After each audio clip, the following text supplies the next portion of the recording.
Amen. Well, thanks for being here with us today, whether you're hanging out in the room, you're watching online. It's great to have you. If we haven't had the chance to meet, my name's Corey, and I have the honor and privilege of being lead pastor here at GFC. It's great to be back with you. If you didn't catch the news, this time last week we welcomed our fourth child. Logan Judah was born. I will say I would much rather be here than in a delivery room. I will say that for sure. So I'm glad to be back, and all is well. Becca's at home, and he's home, and all is great, and we're planning on all being here next week. So thanks for your prayers. It was an eventful time, but it was awesome just to be able to see God's hand through all of that and then be able to welcome him, and so you'll get to meet him here soon. But it's just great to be back, and I'm excited to kind of jump into our conversation today and share with you. We have been, over the course of the year, we've touched on 1 Peter. So one of the things that we do often at GFC is we'll pick a book of the Bible, and we'll kind of go through it through the year, but we don't just do it all in one chunk. We'll kind of space it out and kind of check in, check out over the course of the year. And so we did chapters 1 and 2 a little earlier in the year, and now we're in chapter 3. So Pastor Andrew kicked us off there last week. I'm going to take the middle section and then the next section next week before we jump into our sermon series that's going to be for the summer. And so we're in that middle section in 1 Peter 3. And so I want to think about this a little bit today because this is kind of where Peter's going to take us. But think about in your home, whether it was like when you're growing up or the home that you've established now, what are the house rules? What are the things that are true for your home? And if you're a kid in this space, maybe you're like, my parents have these house rules I have to follow. Or maybe when you were a kid, your parents had rules that you had to follow. And there are just certain things that maybe your phrase would start like this, right? In this house, we, and then you fill in the blank, right? And so those things kind of get established. This is one of the things that I talk to couples that are going to get married. I talk to them about this. And maybe you walked through this if you were married. Like you had certain rules growing up for a certain household, and then they did too.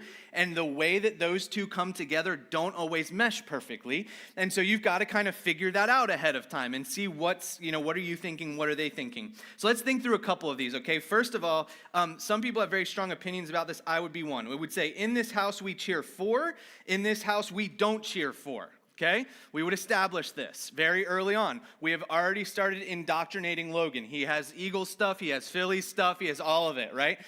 He's not going to go the other direction. We're going to make sure of that. And so whatever that is for you, right? There might be strong opinions about that, who you're cheering for, who you're not cheering for, or what that might look like for you. It might get down to very simple things like this.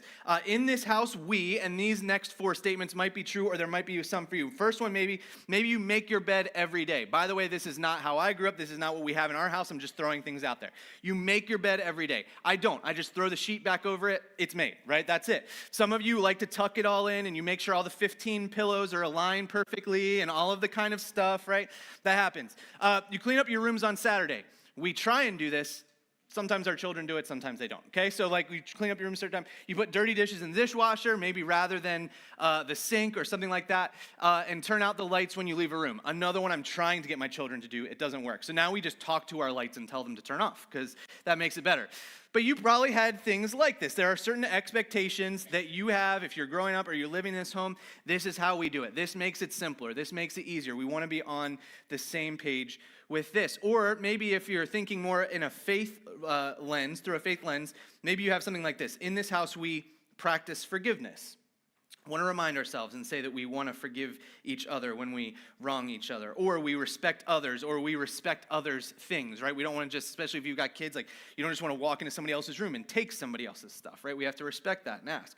We admit when we make mistakes. We don't want to say, just cover up everything. We want to say when things need to be taken care of. We express gratitude when someone does something for us, and we extend grace. I remember we had friends that lived in Coatesville years ago we were really close with, and in their kitchen was their staircase, kind of went up through their kitchen, and on the bottom side you could see the bottom of their steps, but they had kind of like walled it off so it was flat, and they had taken like chalkboard paint or something like that, and then they had in this house, and it was these kind of things. I don't remember exactly what they said, but they were these kinds of things. So anytime they were in the kitchen, it was kind of a reminder, right? These are the things we think about. These are the things that we want to do in our home.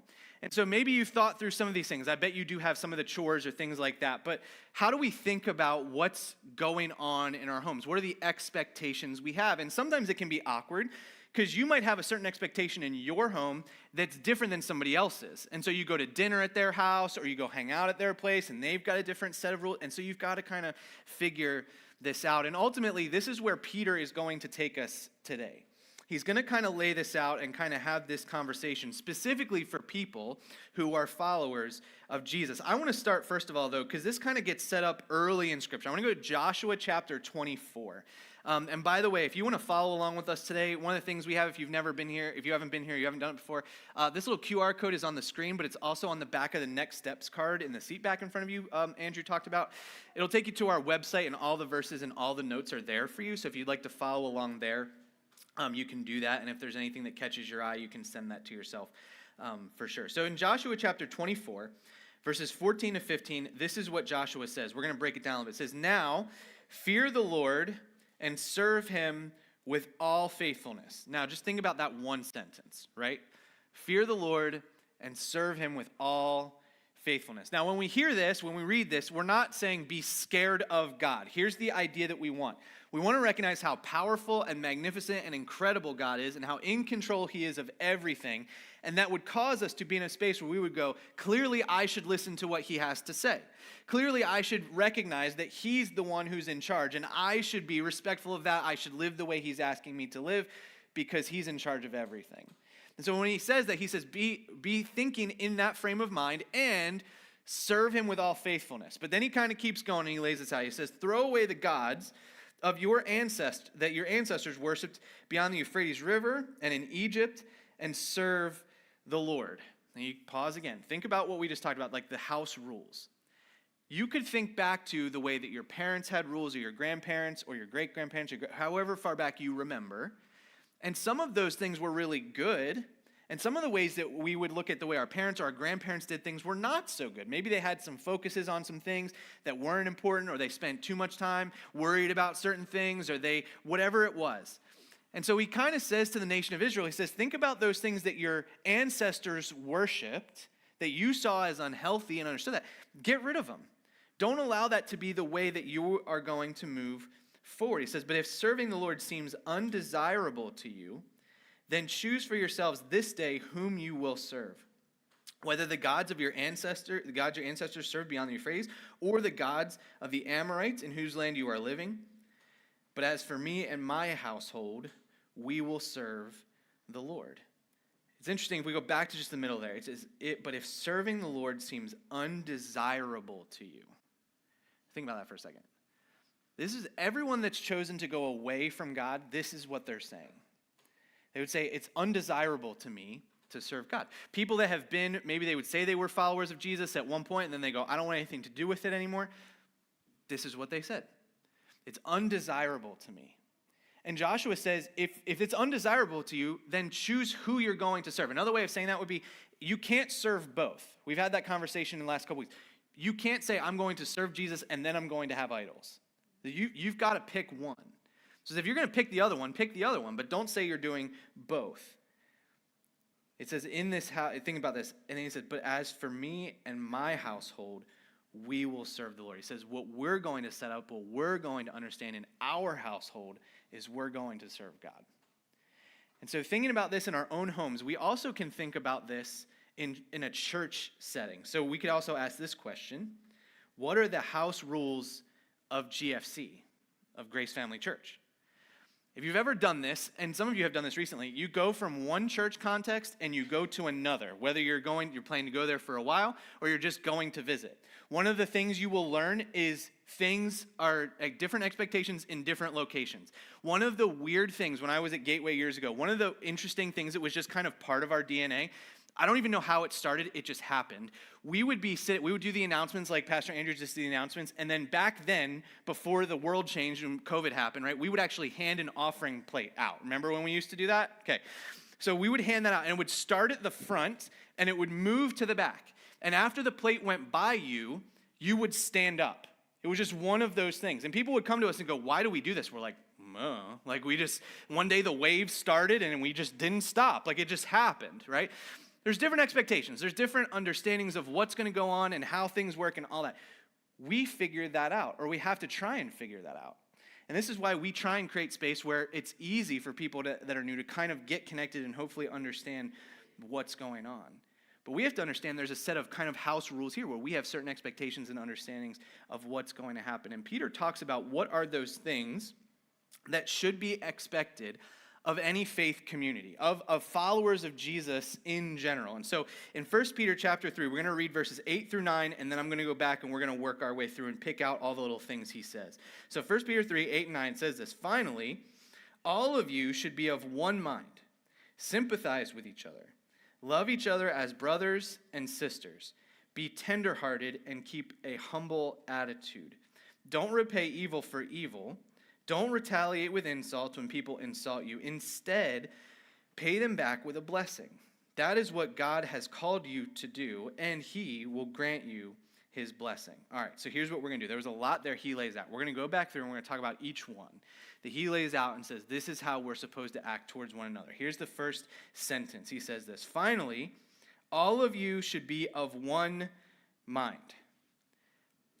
You might read that and think, that's cute, Peter, that we would all be of one mind.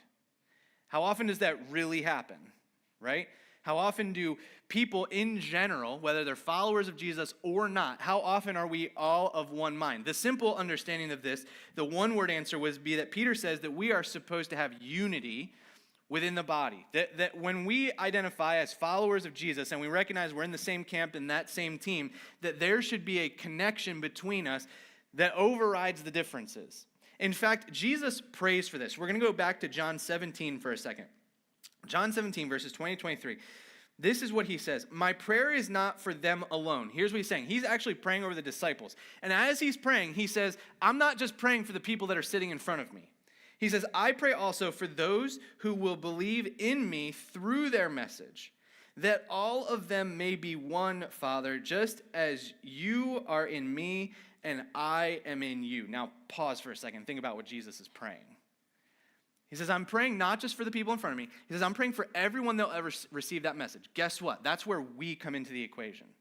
Because the disciples told somebody who told somebody who told somebody who told somebody who told somebody, all the way like 1,000 times, and someone told you, right? Whether it was a pastor, a teacher, a parent, a classmate, a coworker, someone told you that Jesus loves you and died for you, and you decided hopefully to make that decision. If you haven't made that decision, talk to me after. We'll help you. But you made that decision at some point. You get included in this, and then he says, I want them to be one. And he doesn't just say, I want them to kind of agree with each other. He doesn't say, and I kind of want them to be on the same page. He says, I want them to be one, just as Jesus and the Father are one. Do you recognize there's nothing more one than Jesus and the Father? They are together part of the Trinity that is the God we serve. Think about this, right? Those of us who are married, you are one with the person you married. Like almost always, right? Except the times when something comes up and then all of a sudden you're like, I don't know that I like being one with you right now, right? Because we have a disagreement, we have an argument, we have whatever. And you love this person. You love them, you're like, yes, I would die for that person, except when they don't do that the right way. And then you're like, I want to get them, right? Then we think about it that way. And those are the people that we love.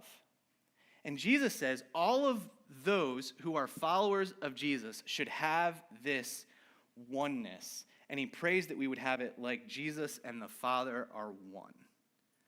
That's a deep understanding of what it means to be one. It says, may they also be in us so that the world may believe that you have sent me. Here's what he's saying. Don't miss this. People will understand who Jesus is and what he did by the way that we are unified with each other. So whenever, you've probably heard people say this, that people that would look at Christians and say, you guys can't even get all on the same page. You're right. And they would look at that and go, why would I want to listen to what Jesus have to say? You guys can't even agree on how to do what Jesus said. Anytime someone says that to you, because they're right, someone says that to you, though, go back to this verse and be like, I know, it's frustrating, isn't it? Jesus already prayed for it because he knew it was going to happen. Jesus was ahead of you. He understood this was going to happen, and he prayed for it. So we can go back and go, this is something that Jesus knew and understood. And our unity depends on our ability to be one and understanding what's important to us. Then he goes on, he says, I have given them the glory you gave me, and they may be one as we are one, I and them and you and me, so that they may be brought to complete unity. Then the world will know that you sent me and have loved them even as you have loved me. There's a deep connection that's supposed to happen there that Peter lays out, and he was present when Jesus prayed this. That's the reason Peter put it first. He remembered this, and so he lays it out. And here's the way I want us to understand this, that what matters to us should not be personal preference, but participation in the mission. When we really think about what goes on here at GFC and what we do, and it's fantastic, right? We come together and we can sing together and we can worship and we can learn together and all of those kinds of things. And there is an element to being here that I hope you walk out and you have more enthusiasm to live your life for Jesus Monday through Saturday, and we are connected and there's encouragement that happens and all of that stuff. But if we don't have a connection to the mission or a desire to participate in the mission, we're missing it. That we are called to go and take this and tell other people who Jesus is, and we're supposed to be one of the ones who includes more people in that prayer that Jesus talked about, the people that he says, the people that will be added because of your message, that we would add people to that. And so when we think about that, we have to think about not what matters most to us or not what's our personal preference, but that we would be so committed to our participation in the mission. So here's what I want to remind us of. This is what we would say is our participation in the mission. This is what drives GFC. This is the house rules. If you asked us, what is our purpose? This is what we'd say, that our purpose is this, to establish every person on the foundation of Jesus. That's what we do. We would look at every kid, every marriage, every person, anyone, and say, our desire is for your life to be established on who Jesus is and what he did for you. Full stop. So if somebody comes to us and says, hey, we should do this as a church, my first question that comes to mind, does it do this? If it does this, then we will most likely take steps towards it. If we go, we're not sure it's going to do this, or it probably won't do this, we may not take steps that direction, because we're going to be focused on this. And then our mission is this. This is what Jesus told us to do, that we're going to make disciples who make disciples. And we believe that the best disciples who make disciples are built on the foundation of Jesus. That's how we understand it. This is what we're going to do. And if this isn't what you want to do, or it's not connected to you, then we can talk about that. I can probably motivate you to get connected to this. All right, I've done it before. But this is where we're going to go. So it's not, but how we do this, though, is different, right? Sometimes we'll sing different songs, sometimes we'll do different things, sometimes whatever. The methods aren't the most important point. It's the mission behind it and what we're going to do. And so we're going to be, our desire, our house rule at GFC is that we're going to be unified on these two principles specifically. There's a few other ones, but we're going to be unified on this, and this is where we're going to go, and this is what we're going to do. And so he says, be unified. Then he goes on. Going back to 1 Peter 3, he says, sympathize with each other. The one-word answer here that we would throw out there is that we would have compassion for one another. There's another verse in Romans 12. It's verse 15. It's really short and really simple to remember. It just says this, rejoice with those who rejoice and mourn with those who mourn. This is sometimes difficult. To know, like, how do I do this well? You ever meet somebody that just knows how to do it? Like, they'll see someone who's struggling, and they're like, I know how to do it, I know whatever. Like, I have to learn better how to do some of this stuff. But, like, mourning with it, like, if someone's celebrating, you're celebrating with them, right? You're right alongside, you're excited for them, you're right there. And then if they're mourning, you're sitting with them, and you're connected to them, and you're trying to understand what's going on. And sometimes that's easier than other times, because sometimes we've been there. Right? If someone comes along and says they're going through a situation, the exact situation you've been in, you can say, I understand how you feel, right? But sometimes people come along and they have an issue, and you're like, I have literally never experienced anything like that. And it's hard. So how do we do this? I would lay out and just say, this is the simplest way for me to say it, is that we would seek to understand and offer whatever help you can. Seek to understand. Ask questions. What does that feel like? What can I do for you? How can I help you? And then come alongside and say, whatever I can do, whatever helps you, I will do to the best of my ability. But we wouldn't just look at people that are connected to us, people that are a church family, people that are other followers of Jesus, and we just go, sorry, bud, you're on your own. Figure it out. Right? That we would come alongside and say, at least we know when we are going through a difficult time or celebrating something, that those that are around us that are also followers of Jesus are going to come alongside and celebrate or mourn with us depending on where we are. Going back to 1 Peter 3, the third thing he says is to love each other as brothers and sisters. The way we would understand this, right, is that this is a brotherly love, that we would understand that we are siblings together in the kingdom of God. We are co-heirs with Christ. We are children of the King, and so we are siblings together. Here's how I would say this, right? Siblings don't always agree, but they always have each other's back. Those of you who have siblings, you know this, right? I have a younger brother and a younger sister. My younger brother is 4 years younger than me. My sister is 10 years younger than me. And there was a time, believe it or not, my brother's like a foot taller than me now. There was a time where I was taller than my brother, and I could take him. I probably couldn't now, but don't tell him I said that, okay? We would get after each other like brothers do. We would wrestle and we would fight, usually when my parents weren't home. So then when he would cry, no one would know, right? That kind of thing, all that stuff. And we would get after each other. And I could call my brother whatever I wanted. I could push him around. I could do whatever I wanted. But if somebody else did it, I'm coming after you, right? Nobody does that to my brother. And it was worse, because anyone that got after my sister, she had to deal with both of us, right? There was no coming back from that. So you guys know this. You can mess with your siblings, but nobody else can. You are allowed to say whatever you want. But as soon as somebody else comes in and says something about your sibling, you're going after them. Now, I'm not saying that in the church family, right, we defend each other and we take out all the other people. That's not the point, right? But the idea is this. We can get after each other and have difficult conversations or wrestle with some things or whatever it is in a wise and discerning way, but we can disagree. But at the end of the day, what should be true is when someone needs us, we're going to set aside those differences and say, how do we help? That we go, the argument we had, the frustration, the misunderstanding, the whatever, goes to the side, at least for a while, to say, how can I come and love you better? Because we're siblings. And this is not just the case, by the way, within GFC. I want it to be the case here. We're driving for this at GFC. But this should be the case with especially other followers of Jesus, too. Like, even if somebody goes to a church down the road, you're like, I don't even know if they believe, whatever. Who cares? Like, if they profess Jesus, we should come alongside and help them. Because they are part of the family of God as well. And so siblings don't always agree, but they always have each other's back. Here's the next part. He just says two words. He says, be tender-hearted. Now, if we went downstairs to the kids and we said, today, guys, we are going to learn to be tender-hearted, they'd all look at us and go, what? Right? Because we don't use this word. We don't use it. So what does this actually mean? Here's kind of the way to understand it. Don't be harsh with one another. It's kind of the idea. That kind of what we just talked about, right? There's going to be moments where we disagree. There's going to be moments where we're frustrated. There's going to be moments where we butt heads, all that kind of stuff. How we approach that is important. And whether we approach that with a harshness or not is important, right? You can sit down to a conversation where you clearly disagree, but you can do it humbly and gently and still state your case and still be truthful and have, by the way, this is the way I would say it, have an adult conversation.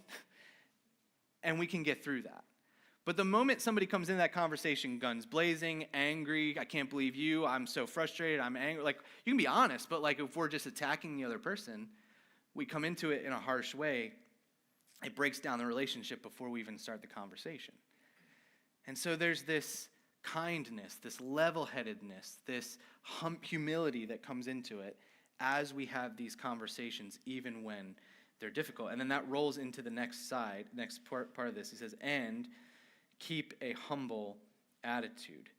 And the way we would say that is simply this, right? Seek to put others before yourself. This is all over Scripture, all over Jesus' teaching, all over how we would understand that we would not just say that what I feel and what I'm experiencing is the most important thing, that I'm just going to push my agenda forward. We're going to work together to understand one another, and we're going to work together to fix this together as siblings and people who follow Jesus together should do. And we would seek to say, how do I serve you before just pursuing what I want? He ends this section in verse 9. This is what he says. Don't repay evil for evil. Don't retaliate with insults when people insult you. Instead, pay them back with a blessing. That is what God has called you to do, and he will grant you his blessing. This is one I struggle with, because if you insult me, it just opens up my brain to be like, how do I send a jab right back at you? Like, that's just what happens in my mind. And I have to be real careful about it. Like, if we're at a baseball game and some coach from the other team starts saying something, I have to just keep my mouth shut. Because I'm like, I'll just start saying little, and it's not like I'll swear at anybody or whatever, like whatever. But I'll say something, and it would be like not helpful, and then they'll find out I'm the pastor here, and then they'll have, whatever. It's all this kind of stuff, right? But this is hard, because you might say, I don't want to pay evil for evil. Like, I'm not going to be evil to somebody. But you're like, don't retaliate with insults. Like, if somebody insults you, if you think like me, it's like, they just opened the door. Like, now it's like open season for us to do this back and forth. It's not a good idea, right? Peter says, don't do this. And especially don't do this within the church family. So it says, how do we do this? He says, pay them back with a blessing. Like, that sounds really wimpy. But here's the thing, right?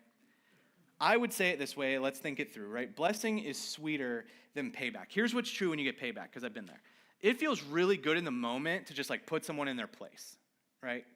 But the minute you put someone in their place, and if you do it in a bad enough way, your relationship with that person is over, right? They're going to think the worst of you. They're not going to want to come back and have a conversation with you. That relationship is done because of what you said to them or what they said to you. If we come back to it, it's like sometimes you just have to keep your mouth shut. And like if the next thing out of your mouth is, hey, thanks for this, or you did a great job, or I appreciate you in this way, all of a sudden now the blessing has come back to them, and you know how you felt or what you wanted to say, but you repay it with a blessing. That builds the relationship instead of breaking it down. And so sometimes what we need to do is just listen. Don't retaliate right away, and don't. By the way, if anybody in this church gets into an argument and an insulting, I'm just going to be like, we don't have time for this. Like, just knock it off and let's act like adults, okay? So this is what Peter says. Don't repay this. Repay it with a blessing, and don't do that. Now, the first sentence in it's still chapter 3, but verse 10. This is what he says. For the scriptures say, if you want to enjoy life and see many happy days. Now, if you read a sentence like that and your antenna doesn't go up for a moment, you're not paying attention, okay? This is Peter laying it out. He says, this is what Scripture says. If you want to enjoy life and see many happy days. By the way, this isn't just a Jesus thing. Everyone on the planet would want the answer to this, okay? So his next part of this conversation is, if this is what you want to be true for you, this is what the Scriptures say. So let's read the rest of 10, and then we'll go through the rest. If you want to enjoy life and see many happy days, the first thing he says is keep your tongue from speaking evil and your lips from telling lies. Think about that for a minute. One of the things that most people, we could have disagreements with people in this space or outside the space and culture about what's right, what's wrong, whatever. For the most part, everyone would say lying is wrong, right? Unless you're having a surprise party for someone or you're trying to, whatever. Most of the time, lying is wrong. And so the first thing he lays out, he says, this is the way I would say it, keep your words under control. Don't let your words dictate how other people are going to respond to you. Here's what I mean by that. If you say you're going to do something, do it. Don't be the person who says one thing and does another. We're working with our 4-year-old on this right now. Carter has a very big imagination. And I honestly think sometimes he gets mixed up on what's real and what's not. Like, we were watching a movie yesterday, and it was like, is this real, Mom and Dad? We're like, well, they're real people, but they're acting. But are they real? And we're like, well, yes, it's a whole thing. Anyway, so we're working with him on this, because what will happen is he will lie because he's into his, like, he'll just do that. So we'll be like, he'll ask to go outside. We're like, yes, but you have to stay in the backyard. It's like, okay. Well, then we realize he went to the front yard, because I'll either see him or I'll see him on the camera or whatever, and then he runs back to the backyard. So I go outside. Carter, were you in the front yard? No, right? I say, I saw you in the front yard, and then we have the whole conversation about lying, right? Now I'm working with this on with a 4-year-old on which part of the yard you were in, right? But what am I trying to help him understand? I'm trying to help him understand when you lie, you cannot be trusted. If you move forward in life that way, like, let's really take this to the next level. If you're the person who says you're going to be at work at a certain time and you never show up at the right time, guess what's going to happen? You're probably not going to have a job for that much longer, and then you're not going to have money to pay the bills, and if you don't have money to pay the, you see how it just starts to break down? So Peter, like, levels this out and says, this is very simple to understand, but we have to get it right. He says, don't allow your words to bring evil to somebody else, and don't tell lies. Be truthful with the way you talk. It is one of the easiest ways to let ourselves go down a bad path, but it has repercussions that will last a long time. It says, keep your words under control. Then in verse 11, he says this, turn away from evil and do good. Search for peace and work to maintain it. This is something I think we get this wrong because we think we can just stay away from these things. But the reality is we have to work at them. So let's just say the first part again. It says, turn away from what you know is wrong and do what is right. This is actionable. You have to actually take yourself away from the bad decisions and do what you know is right. It's not just, I won't get caught or I won't go to that place or whatever. You have to actively do this. And then he says this, search for peace and work to keep it. Sometimes we think this, if I just don't say anything, I'll keep the peace, right? Or if I just don't do anything, I'll keep the peace. Here's what that's kind of like. Let me explain to you this way. Have you ever had leftovers and you put them in a Tupperware in the fridge and it kind of gets shifted to the back, and then like months later you like find it and you're like, this is awful now, right? We wanted to keep this for like 3 days and now it's been back here or whatever, and you open it up and it's terrible, and whoever has to get rid of it is the worst job in the world because it smells bad and it's gross and all the things, right? When we have an issue and we just don't do anything about it to keep the peace, it's kind of like doing that. At some point, someone's going to have to open the Tupperware because we didn't deal with it on time. And then it's a whole worse thing than it was before. So if we're working to keep the peace, especially amongst people that we do life with on a regular basis, when there's a challenge or an issue, we address it early and then say, how do we fix this? And then it's done and dealt with and we're at peace and there's nothing in the back of the proverbial fridge that's going to blow up in a month, right? We have to think about it that way and understand. We have to work to keep the peace, not just assume that doing nothing is going to keep us on a peaceful path. Then verse 12, 1 Peter 3:12 says this, the eyes of the Lord watch over those who do right, and his ears are open to their prayers. But the Lord turns his face against those who do evil. Another way to say this is simply this, right? God lets people go away from him if they want to. If you want to choose the path that just says, I'm going to deny Jesus, I'm going to deny following your rules, I'm going to not follow your path, he's going to let us go that direction. But when we work to do the things that Peter talks through, and our desire and our pursuit is to follow Jesus in those ways, it says that we build the relationship. Here, I'll ask this question, right? Do you want to be right or do you want a relationship? There are moments where you know you can decide if you want to be right in that moment, but you also know if you choose to be right in that moment, it's going to break a relationship. There are moments you need to choose that, right? There's moments you need to die on a hill where you have to say, this is wrong, and I'm going to stand up for it, and I'm going to make sure this is fixed, right? There are moments where we need to do it, but there's also moments where we're being a little bit picky about our own preferences, and if we just choose what we want and to be right, it's going to break the relationship, and it's not necessary. And sometimes I think this is the case when we understand with God. We need to be willing to say, he's the one who defines how we live, and say, I would rather have the relationship than be right. Think about back to what Joshua said. If it's just not worth it to you to follow God, then you're not going to follow him. Or we choose to set ourselves aside, to deny ourselves, as Jesus said, and we choose to follow him. Why? Because we know that he is in charge and we want to follow after him. And when he says that we should have this kind of unity and this compassion and this connection with one another, we want that to be the case because we know it's better for us. We can choose to be right, or right in our own eyes, maybe I should have said, or we can have a relationship. In Matthew 20, Jesus again elaborates on this.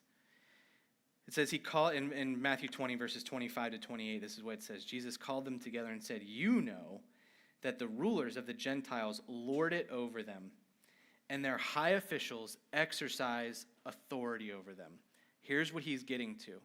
He's saying, you know people that will leverage the authority, the status, to just push other people down and continue to raise themselves up, right? There's moments where whoever's in charge has to make a decision. That's true. But when it's done in a way where it's just kind of to push people down and just move yourself up, it's not good. And we've all seen that happen. But then Jesus goes on and says this, not so with you. Instead, whoever wants to become great among you must be a servant. Whoever wants to be first must be your slave. Just as the Son of Man did not come to be served, but to serve, and to give his life as a ransom for many. See, what happens in church world, and in a lot of places, but I'll just talk about church world because this is what we're talking about today. We will say things or think things like, well, I have the right to be angry, frustrated, annoyed, or whatever. And it's true. Like, we can feelings are valid. How we respond to those things should be dictated by the relationship we have with Jesus, not by just the way that we want to make the other person feel or how we want to express those things. And so especially in our church family and connected to other believers as well, we have to serve and connect with other people in a way that says we follow Jesus first and we're representing him. Remember what Jesus said. The way that we are unified, or the unity that we have and that other people can observe, is either going to draw them to be with him or it's going to push them away. That's the case.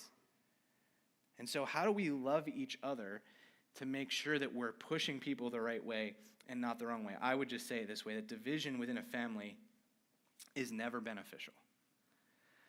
And often we allow these divisions to exist because we want our preference, or we want to choose something, or we want to see it done a certain way. And when that doesn't happen, we allow that division to be there, or we choose to keep the peace, but we really don't keep the peace, and we put it in the Tupperware and we leave it in the back of the fridge. And then later things blow up. Being on the front end of this, on the front side, and saying, I'm going to take care of this. I'm going to make sure I'm keeping the peace, making sure I'm showing compassion, making sure I'm not allowing these divisions to get in between us, means we're going to build relationships rather than dividing them, and to make sure we're committed to loving each other. One of the things that I'll say sometime, I want to lovingly push this a little farther. I'll give you an example. We would stand up here. We did this a couple weeks ago, and we're going to do it again next week, where we have families come that just had kids, and we call it a family dedication, right? And the desire is those parents are saying they want to raise their kids to follow Jesus, right? That's what they're committing to.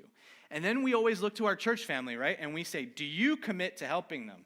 And a lot of you say, I do. Now, I don't know if some of you are not saying anything, but maybe some of you, I don't know, but most of you are saying, I am on board with that as well, right?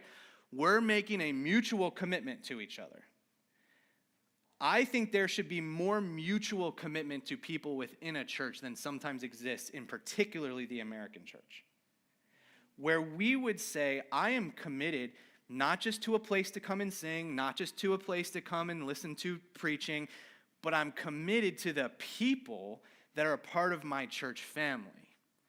And when those difficulties happen, like how silly would it, there are certain times where it's like you hear of conversations where everybody gets into this, but husbands and wives are just frustrated with each other, and then they're angry and they have an argument or whatever. Everybody does that, right? But how silly would it be if it was something so terribly small about like making your bed, and they're like, I'm just going to get a new husband because he doesn't make the bed right? Be silly. It'd be ridiculous. And you'd go, what are you talking about? This is so silly. There are moments in church families where we get something so small as this decision or how we do this or whatever, and we go, I'm just going to go find somewhere else. And it's silly because we should be so committed and loving to one another that we desire to help each other follow Jesus better. We're not just committed to our own personal preference, but we're committed to the mission, and we're committed to doing it together.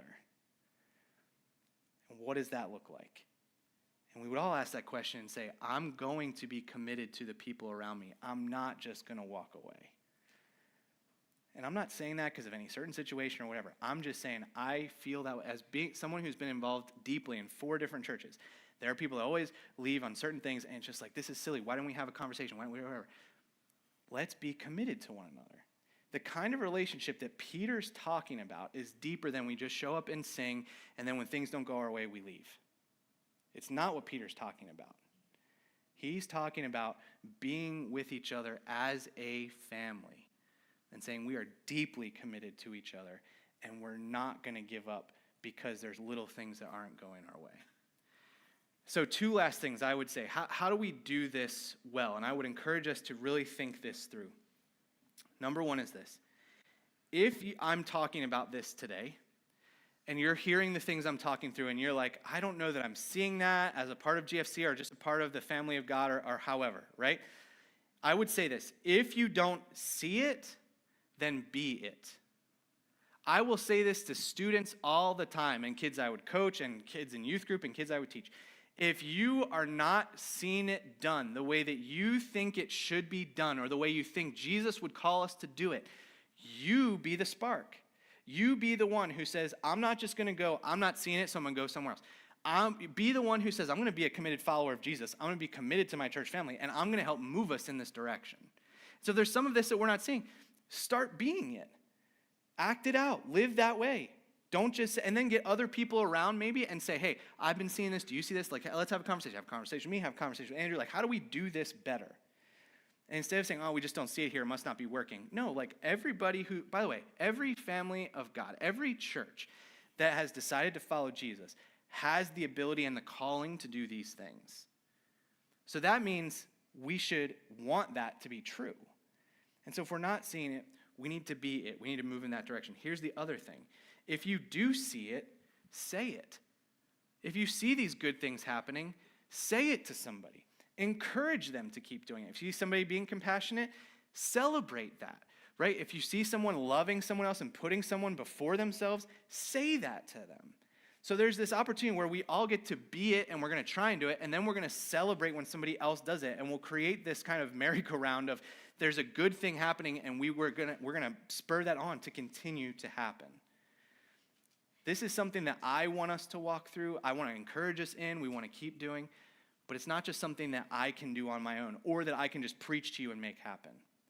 We've got to be committed to doing this together and say we love each other. We're part of the family of God together. This is how we're called to live. We're going to live in unity. We're going to have compassion. We're going to serve each other. And we're going to be committed to doing that as a church family. If you don't see it, change that. When you do see it, make sure you say something.